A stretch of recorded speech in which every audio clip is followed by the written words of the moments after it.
It wasn't until I went to my first adult ADHD conference and spent 3 days under the same roof with hundreds of other adults with ADHD that I developed the concept of, quote, being in the closet, unquote, as applies to individuals with invisible disorders.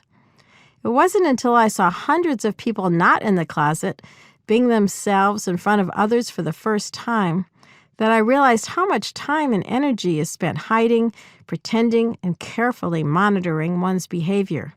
I especially enjoyed seeing women tearing through oversized, overstuffed purses, hunting furiously for something they needed and couldn't find, but without the usual embarrassment or self-consciousness.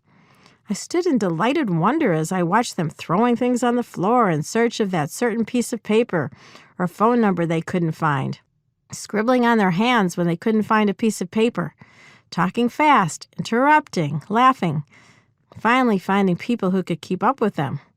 Sure, there were angry feelings and frustration when things didn't go smoothly, but the picture of adults with ADHD being themselves, obviously bright and interested, but often confused or disoriented, warm and exciting though struggling, brought home to me in a vivid way the extent to which these invisible disorders are hidden in everyday life, how much of the time these folks spend hiding, pretending, or just plain controlling their symptoms to present themselves well, to pass as normal.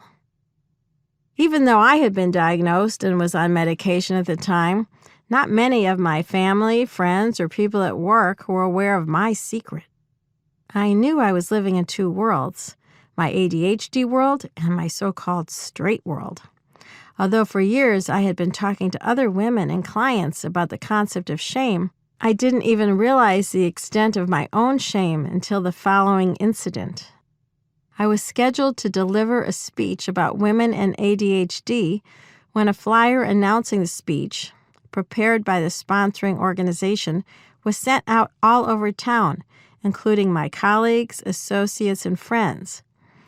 In describing the speech, the flyer announced that I would discuss my personal experiences with this condition and that my husband would comment on life with an ADHD woman. There it was. I was outed. I was mortified and ashamed. I felt as if it had been just announced to the world that I was some kind of awful criminal.